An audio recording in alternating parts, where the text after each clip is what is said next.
જો આ ભગવાનના નામ સ્મરણથી કેટલો લાભ છે એનો સાયન્ટિફિક પ્રયોગ છે. અને જે 60 થી 80 વર્ષની ઉંમરના હતા, એટલે કે retired and old age people, they had about 23% increase in the strength of their immune system. એટલે કે રોગ પ્રતિકારક શક્તિમાં 23% વધારો. ડોક્ટર્સ અહીંયા કોઈ બેઠા છે? હાથ ઊંચો કરજો જે ડોક્ટર બેઠા હોય. જો આ બાજુ પણ ઘણા બધા ડોક્ટર્સ બેઠા છે, આ બધું બધા બેઠા છે. 23% રોગ પ્રતિકારક શક્તિમાં વધારો થયો. તમારા વૃદ્ધ માતા પિતાને 80-90 વર્ષની ઉંમરે તમારે વર્ષમાં 5 વાર હોસ્પિટલ લઈ જવા પડે, તેની બદલે એક જ વાર લઈ જવા પડે, તો એના તમારા બે માટે સારી વાત છે કે નહીં? તો એ ભગવાનના નામ સ્મરણથી થાય છે, એવો આ પ્રયોગ છે. તો ભગવાનના નામ સ્મરણથી તમારા જીવનમાં તમારી યાદ શક્તિ વધે છે, તમારો આત્મવિશ્વાસ વધે છે, તમારી દુઃખ સહન કરવાની શક્તિ વધે છે, તમારી રોગ પ્રતિકારક શક્તિ વધે છે. તો આ મફતનો ધંધો છે, આ કરવો જોઈએ કે ના કરવો જોઈએ? હા કે ના? કરવો જોઈએ. આ મફતનો જ ધંધો છે, આમાં કંઈ આપી નથી દેવાનું. તો સવારના પોરમાં આપણે ઘરે હોઈએ તો આપણી આ સંસ્કૃતિ છે, નહીં ધોઈને ચોખ્ખા કપડાં પહેરીને ઘરમાં જે નાનું દેવ મંદિર આપણે બનાવ્યું હોય, જે પણ ભગવાનમાં આપણને શ્રદ્ધા હોય, ત્યાં જરા 5-10 મિનિટ ઉભા રહીને થોડું નામ સ્મરણ ભક્તિ કરવી જોઈએ. સીધું નહીં ધોઈને કપડાં પહેરીને બ્રેડના ડૂચા મોઢામાં નાખીને ગાડી ચલાવવાની માંડવાની, એ આપણા સંસ્કાર નથી. સવારના પોરમાં નાયા ધોયા વગરનો ચા પીવે તો પશુ જેવું જીવન કહેવાય. તો જો આટલો લાભ છે, હમણાં થોડા મહિના પહેલા ઇંગ્લેન્ડમાં ઓક્સફર્ડ યુનિવર્સિટીમાં એક રિસર્ચ થઈ. ઓસ્ટિયોપોરોસિસ નામનો રોગ છે, ડોક્ટર્સને બધાને ખબર હોય, જેમાં આપણા હાડકા નબળા પડી જાય, બ્રિટલ થઈ જાય અને પછી તૂટે વહેલા. બરાબર છે ને ડોક્ટરો? હવે ઓક્સફર્ડ યુનિવર્સિટીમાં રિસર્ચ થઈ કે આપણે એના માટે દવા તો કરીએ છીએ, ફિઝિયોથેરાપી પણ કરીએ છીએ, પણ આ ઓસ્ટિયોપોરોસિસ થાય જ નહીં, કોઈના હાડકા નબળા પડે જ નહીં, એની માટેનું કોઈ સંશોધન કરીએ. એટલે મૂળભૂતમાંથી આ વસ્તુને કાઢી નાખવા માટે બહુ સંશોધન, 8 વર્ષના સંશોધન પછી ઇંગ્લેન્ડમાં ઓક્સફર્ડ યુનિવર્સિટી, આ પણ તમે એની વેબસાઇટ ઉપર વાંચી શકો છો, એમાં 8 વર્ષના સંશોધન પછી એ લોકો તારણ ઉપર આવ્યા કે ભારતીય રીત પ્રમાણે જ્યારે મંદિરે જઈએ ત્યારે જે ભગવાનને સાષ્ટાંગ દંડવત પ્રણામ કરીએ છીએ, એવા 5 દંડવત પ્રણામ કોઈ કરે જીવનભર, તો ક્યારેય એને ઓસ્ટિયોપોરોસિસ નામનો રોગ થાય જ નહીં. આ શ્રદ્ધાની દ્રષ્ટિએ કે ભક્તિની દ્રષ્ટિએ કોઈ વાત નથી કરી. હા, સમજી રાખજો, આ શ્રદ્ધા અને ભક્તિની દ્રષ્ટિએ વાત નથી થઈ. ઓક્સફર્ડ યુનિવર્સિટીની રિસર્ચ, આ પ્યોર સાયન્ટિફિક રિસર્ચ છે કે દંડવત પ્રણામ કરીએ છીએ એમાં શરીરના દરેક અંગોનું પોષણ થાય છે, એમાં દરેક પ્રકારની મસલ મુવમેન્ટ થાય છે, દરેક પ્રકારના હાડકા છે એની મજબૂતી થાય છે, એટલે ઓસ્ટિયોપોરોસિસ નથી થતું. એટલે આપણા ઋષિ મુનિએ જે બધું ગોઠવ્યું છે ને સાચું છે. ભગવાન સ્વામિનારાયણે શિક્ષાપત્રીમાં લખ્યું છે, જે સમગ્ર શાસ્ત્રના 4 રૂપિયા શિક્ષાપત્રી છે, કે રોજ સાંજે સાયંકાળે મંદિરે જવું અને તાલી વગાડીને ઉચ્ચ સ્વરે ભગવાનનું કીર્તન ગાવું. આ એક સામાન્ય આપણને નાની શાસ્ત્રની આજ્ઞા છે. તમે આ એક આજ્ઞા 6 મહિના સુધી ફોલો કરો, તમને શારીરિક, માનસિક, આંતરિક જબરજસ્ત પોઝિટિવ એનર્જી આવશે, હું તમને ગેરંટી સાથે કહું. કારણ કે આ પણ સાયન્ટિફિક છે, વૈજ્ઞાનિક ઢબે સાચી છે. કારણ કે તમે સાંજે ભગવાનના મંદિરે જાઓ ને ત્યાં જે ધૂન કે કીર્તન થતા એમાં તમે તાલી પાડો, તે કદાચ તમારા જીવનમાં એ દિવસમાં એક જ અવસર હોય તમે તાલી પાડો. તમે રોજ તાલી નહીં પાડતા હોય, જોજો, એવો પ્રસંગ બનવો જોઈએ ને, તે તાલીઓ પાડો. બહુ તો થોડુંક હસી લો, આમ છૂટથી તાલી પાડો, એવો તો કોઈ આવા સમારંભમાં ગયા હોય ત્યારે પડે, બાકી રોજ કી તાલીઓ ના પાડતા હોય આપણે. તો તમે તાલી પાડો છો, તમારા શરીરના તમામ એક્યુપ્રેશરના પોઈન્ટ્સ અહીંયા હાથમાં રહેલા છે. એમ આઈ રાઈટ ડોક્ટર? તો તમે જે તાલી પાડો છો ને એમાં નેચરલ એક્યુપ્રેશર થાય છે. તમે 8-10 કલાક નોકરી ધંધો કરીને આમ થાકેલા આવ્યા અને સાંજે મંદિરે જઈને ધૂન પ્રાર્થનામાં જોડીને તાલી પાડો ને, એટલે આખા શરીરના એક્યુપ્રેશરના પોઈન્ટ્સ દબાય છે, વારાફરતી રિલીઝ થાય તમારા હાર્મોન્સ, અમને તમને થાક ઉતરી જાય. આ તમને અનુભવ થશે, તમે કરજો. આ કોઈ વાત ખોટી નથી. બીજી આ વાત લખી કે રોજ સાયંકાળે મંદિરે જવું અને ત્યાં સમૂહમાં ધૂન કીર્તન પ્રાર્થનામાં જોડાવું. હમણાં ઓસ્ટ્રેલિયામાં એક યુનિવર્સિટીમાં રિસર્ચ થઈ, એ રિસર્ચમાં એ લોકોએ કહ્યું કે which is the biggest force that distresses you, કે આખા દિવસનો તમારે થાક હોય, આખા દિવસના કામ ધંધોને અનેક પ્રકારના વ્યવહાર, માણસો જોડે નાના મોટા પ્રસંગો બન્યા હોય, પોઝિટિવ નેગેટિવ, થાક હોય, તણાવ હોય, સ્ટ્રેસ હોય, ચિંતા હોય, એ બધું કયા ફોર્સથી એક સેકન્ડમાં નીકળી જાય? Which is the biggest force that can distress you in the evening? તો ઓસ્ટ્રેલિયામાં યુનિવર્સિટીમાં એ લોકો રિસર્ચ કરીને કહ્યું કે to meet, greet and be with the most like-minded people of your life is the biggest force that distresses you.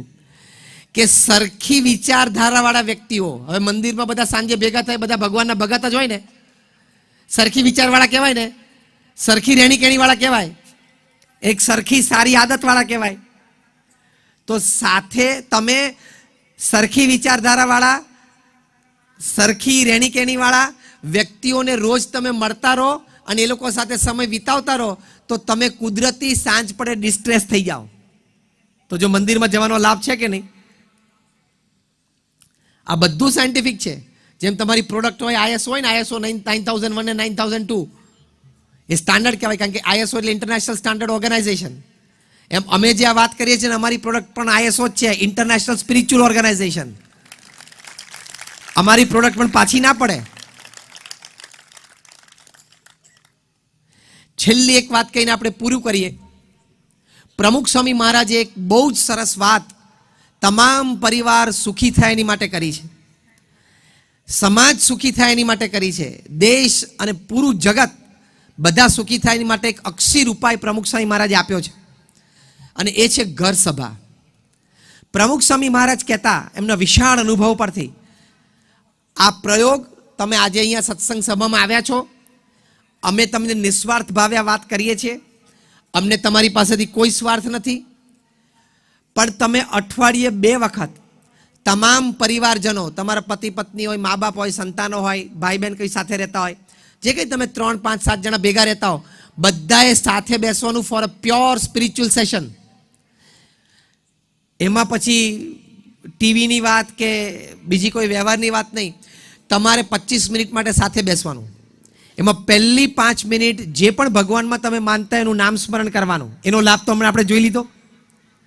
બીજી 10 minute કોઈ સત્શાસ્ત્રનું વાંચન કરવાનું, શ્રીમદ ભગવદ્ ગીતા હોય, રામાયણ હોય, મહાભારત હોય, ભગવાન સ્વામિનારાયણનું જીવન ચરિત્ર હોય. તમે પ્રમુખ સ્વામી મહારાજનું જીવન ચરિત્ર વાંચો એટલે તમને જીવન સંબંધી તમામ પ્રશ્નોનું સમાધાન મળશે, તમામ વિચાર વર્તણૂકો દ્રઢ થશે, તમામ સદભાવનાઓ દ્રઢ થશે, તમને જીવન જીવવાની કળા આવડશે.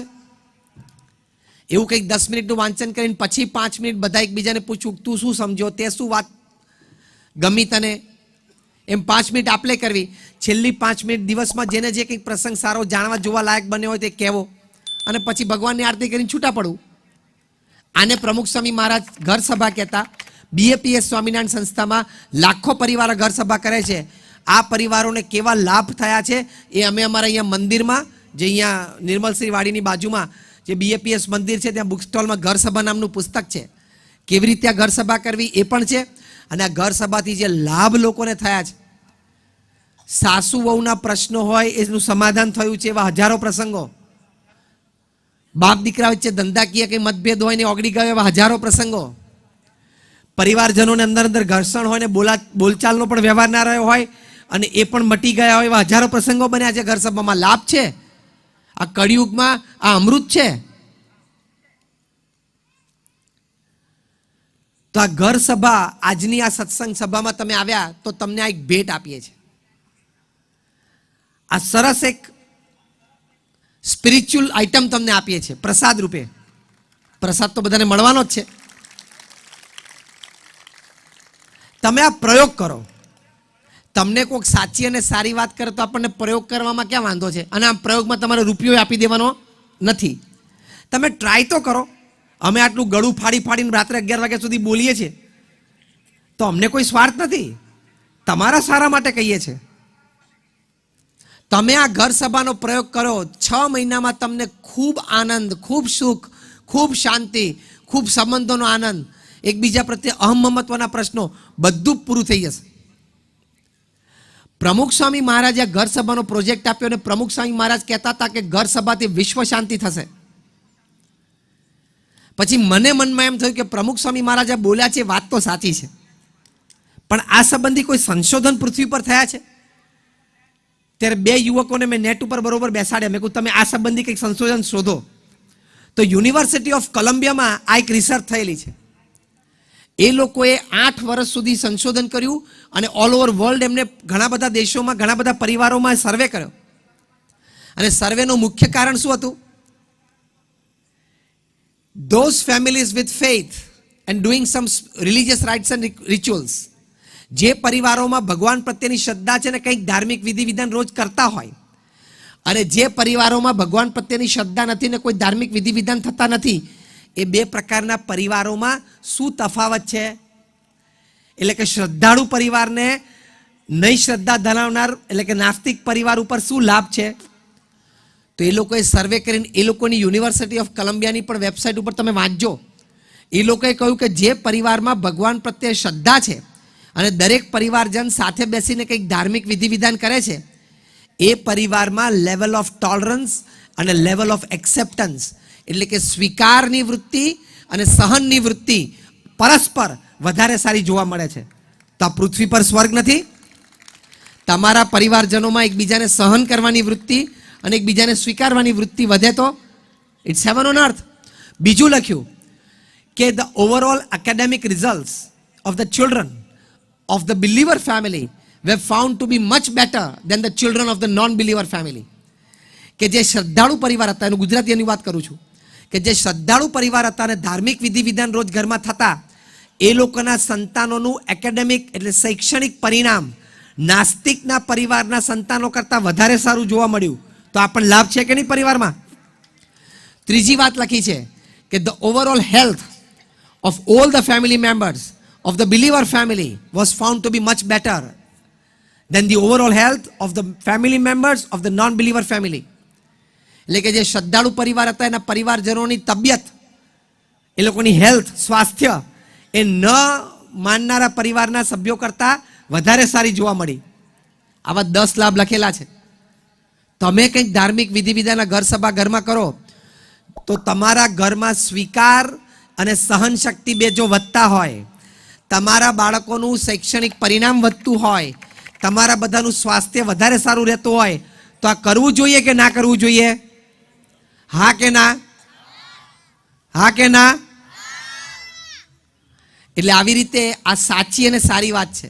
એટલે અમે પણ તમને આજે એક પ્રિસ્ક્રિપ્શન લખી આપ્યું છે. એટલા ડૉક્ટર બેઠા છે ને કહું છું, પ્રિસ્ક્રિપ્શન લખી આપ્યું છે. જે બિલ્ડર બેઠા એને એક પ્લાન ઘડી આપ્યો છે અમે, એને કરેલો. હા, એને કરીને પ્લાન પ્લાસ કરીને આપીએ છીએ એક પ્રોજેક્ટ. હવે આ પ્રોજેક્ટ કરો તમે. તો તમે આ પ્રયોગ કરજો. આ બે વાત જીવનમાં રાખજો. વિચાર અને વર્તન સંબંધી શુદ્ધિ રાખજો. ભગવાનમાં શ્રદ્ધા સાથે ભક્તિ રાખજો. તો આવા અનેક પ્રકારના લાભ એની જાતે તમને પ્રાપ્ત થશે. તમે જીવનમાં સુખી સુખી સુખી થશો. તો if you know your limits, there is no limit to joy. If you don't know your limits, there is no limit to your problems. તો આજે ભગવાનને પ્રાર્થના કરીએ. ભગવાન સ્વામિનારાયણ, ભગવાન કૃષ્ણ, ભગવાન શ્રી રામ, પ્રમુખ સ્વામી મહારાજ અને મહંત સ્વામી મહારાજ જેવા મોટા સંતોના ચરણોમાં પ્રાર્થના કરીએ કે આ વિચારો આપણા જીવનમાં દ્રઢ થાય અને આપણે વધારે સુખી થઈ શકીએ. શ્રી સ્વામિનારાયણ ભગવાનની જય.